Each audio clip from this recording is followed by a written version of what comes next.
All right. What is up, folks? Welcome back to another episode of the Help Me Understand podcast. Per the usual, I'm your host, Coach J.K. McLeod. We're kicking off episode number 296 of Help Me Understand.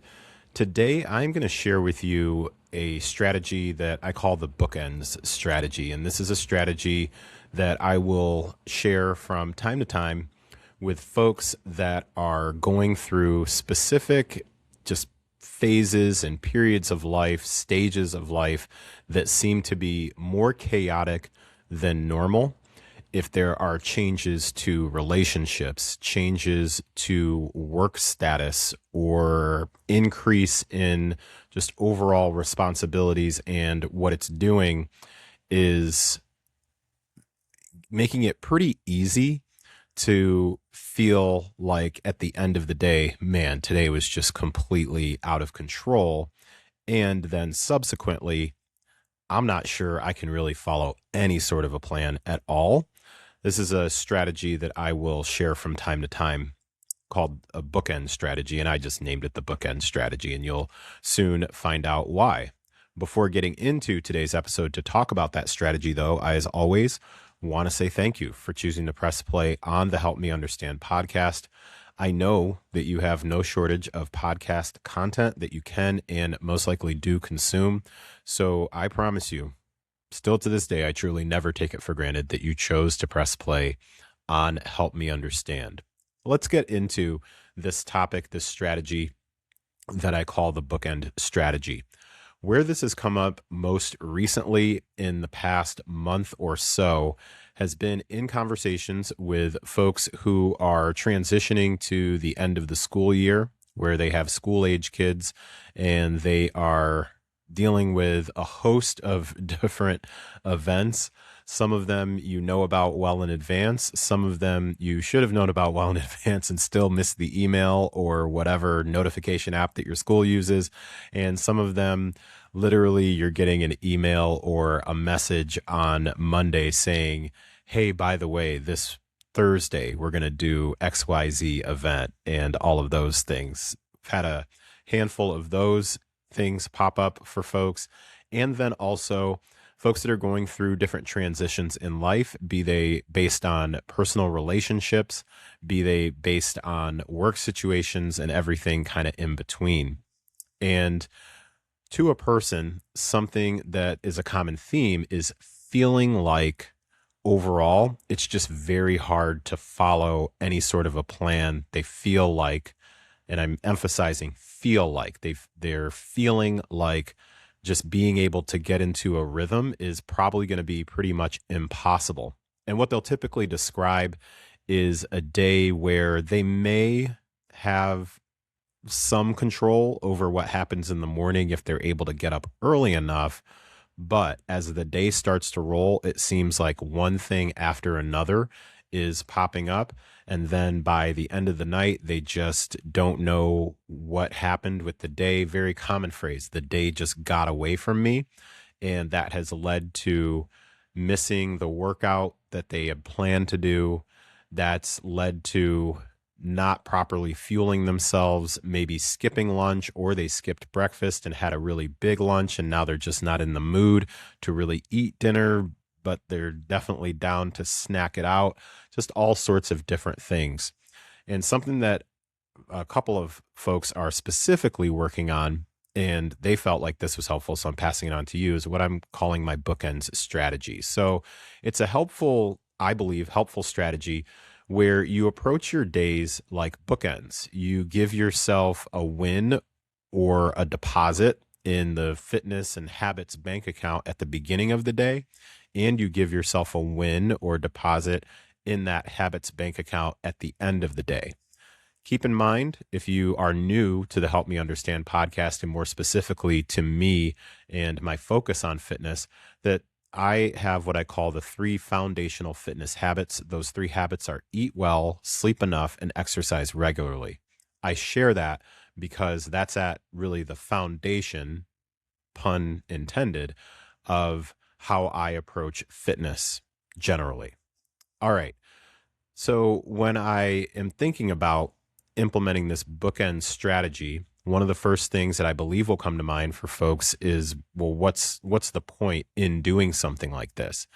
And for the population that I seem to serve the best, I think that more often than not, they believe, and I believe too, that it's really easy to drift off the course when you aren't clear about how you're navigating what I call like the middle lanes of that 5-lane highway. So if you picture a highway that has 5 lanes all going in the same direction, just go with me for a moment here.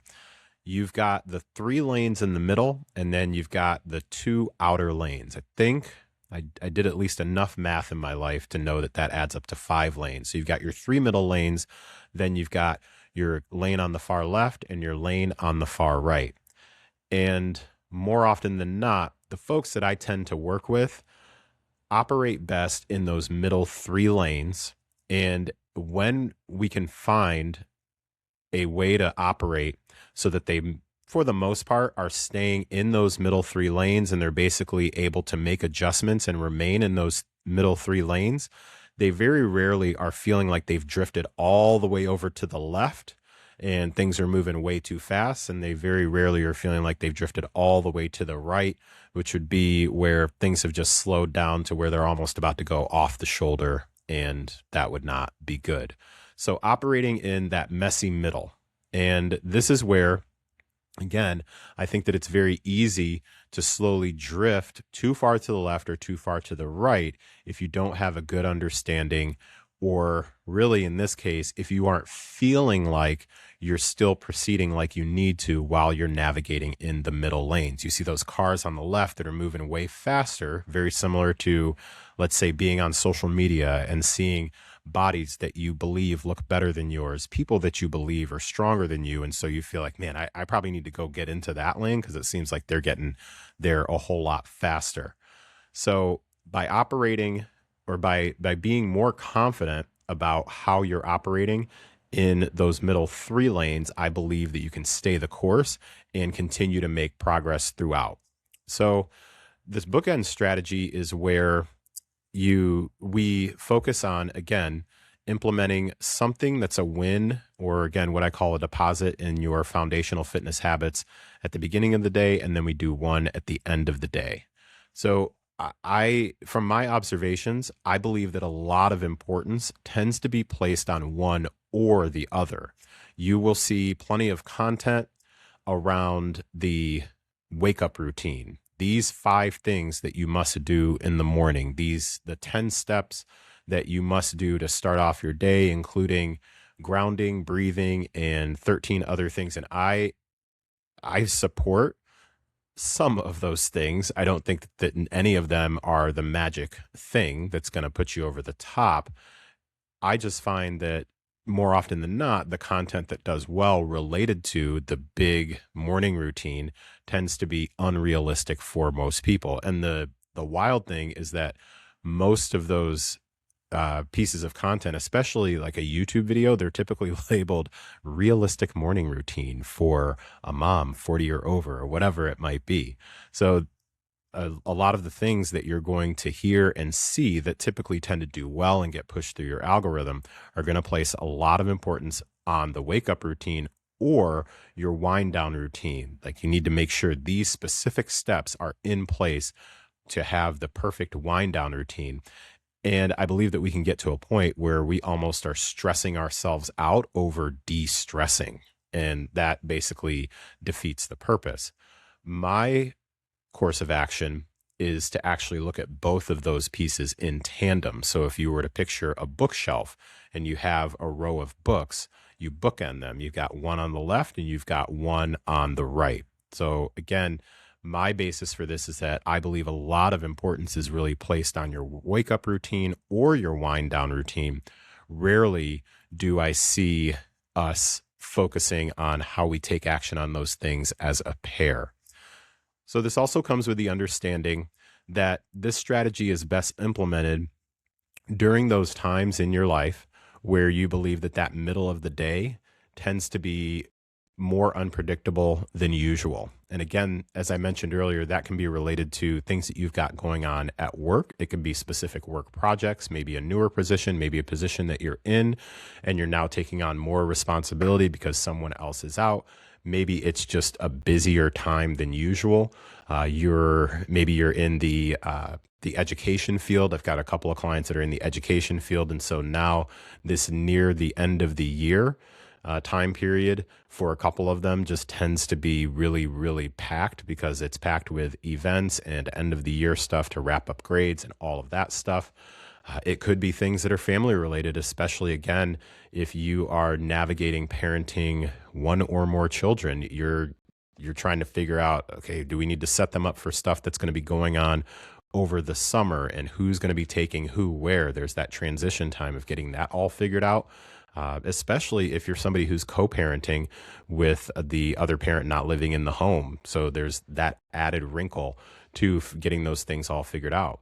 This could also be, again, middle of the day. Things are fairly unpredictable because you've got things that you just personally are involved in, things that you are interested in. You're trying to navigate those, and then just general activities overall. So this is really where I believe the sweet spot is for implementing this bookend strategy, because that middle of the day, again, can feel so chaotic that it leaves you feeling like you really didn't get anything done. And more, I'd really say the big umbrella is it leaves you feeling like you had no control over what you did today. You just felt like you were basically, I don't even know if I would say riding the roller coaster. You just felt like you were chasing the thing like all day long, like the Kentucky Derby, and you're just like chasing that little rabbit or whatever it is that goes along the railing. So when I'm thinking through and taking action on specific things to make part of your wake up or your wind down, there's a couple of rules that I'll put in place. And when I say rules, my intention is not to say rules in terms of restrictions. It's more, let me say, a couple of prompts. That's probably a better way to put it. So there's a couple of prompts that I want you to keep in mind around implementing things for your bookend strategy. Again, understanding that the vision here is that you're going to do one or more things. I recommend keep it no more than 2 things, quite honestly.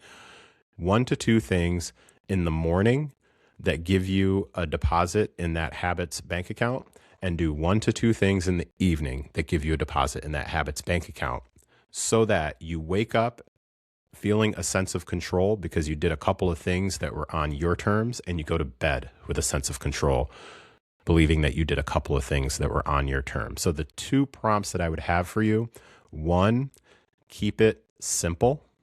Make it something that is not that does not take a long time to do. I would say at max 5 minutes per thing, per task, per habit that you put in place. Generally, you'll see why I say generally, because one of them involves meal prep. So maybe if it takes you like 10 minutes, okay, gotcha. But keep it simple. So that's 1. The second prompt is make it yours. Make it something that you are doing because it has a positive benefit for your habits, your fitness, your health, the things that are important to you, the things that you value, not because somebody told you that you are supposed to do the thing and you really don't want to do the thing. My purpose with saying that is not to say don't do things that you don't want to do. For example, if let's see. A very common suggestion is to stop scrolling before you go to bed, like not to scroll while you're in bed. You can make that one of your things. Like I'm not going to scroll before bed. However, if that's something that you're doing because you believe you're supposed to do it, and it's something that contributes to getting better sleep, which actually I do support completely, but it's something that you absolutely hate to do, I'm not saying don't do that. Do that thing.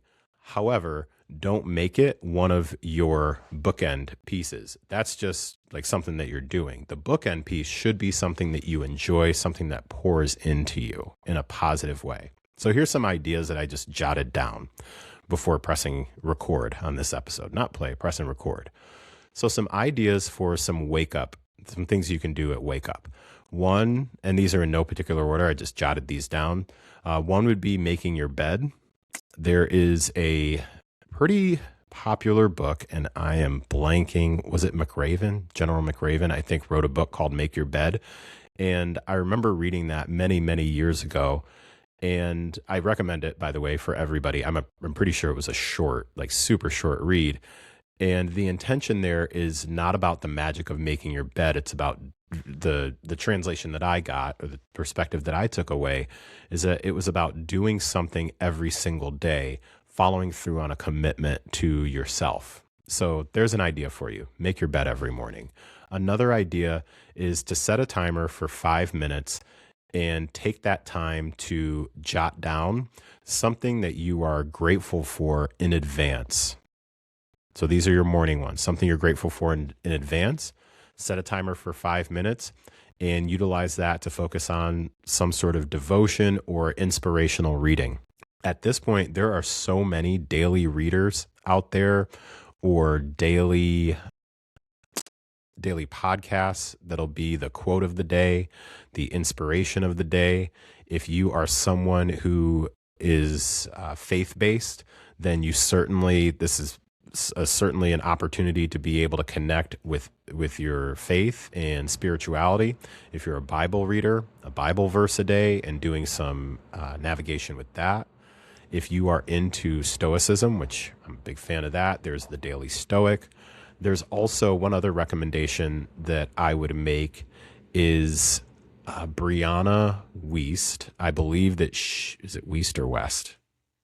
I wish I could remember, because big fan of a lot of the work that I've read of hers.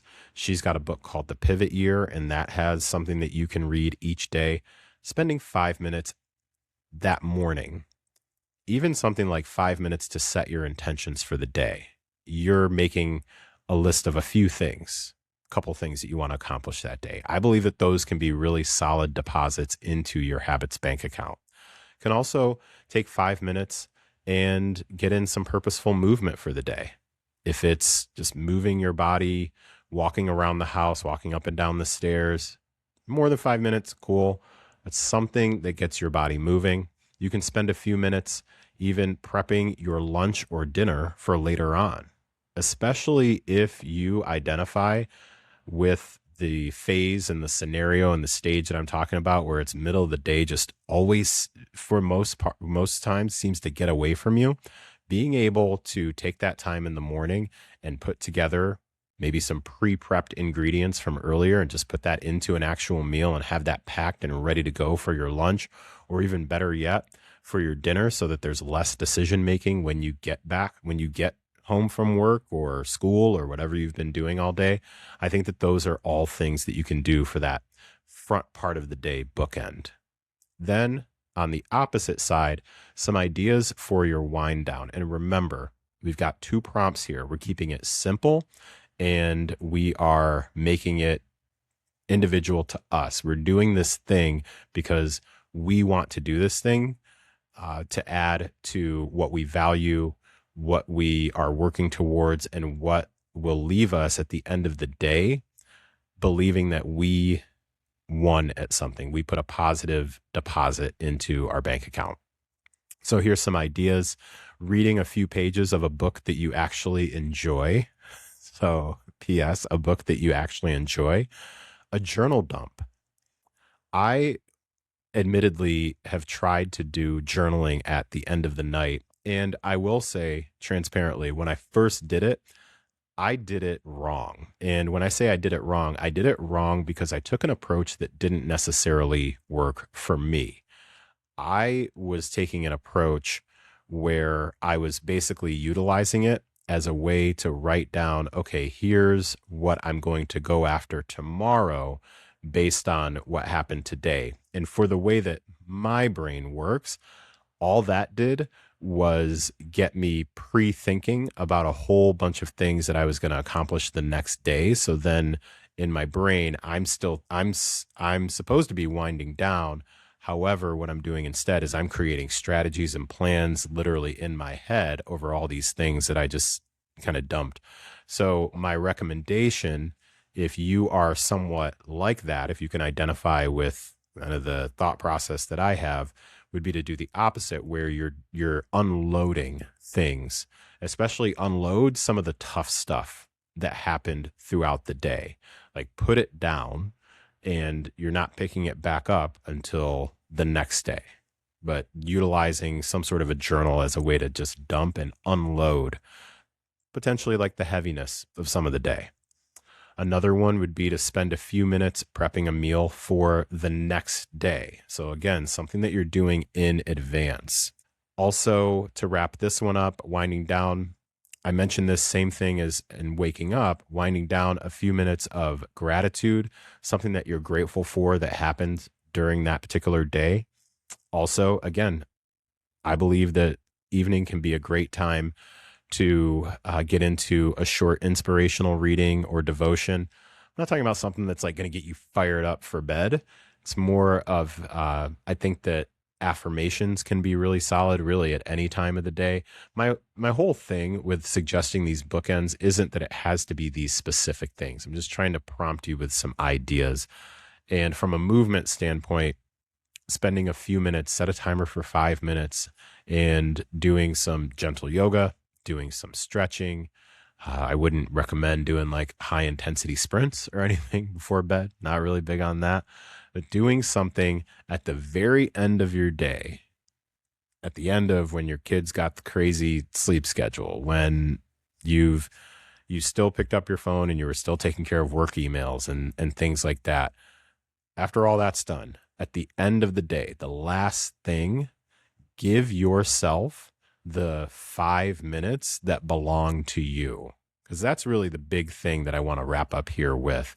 The bookend strategy is intended to remind you that you get to control how you start your day and how you end your day.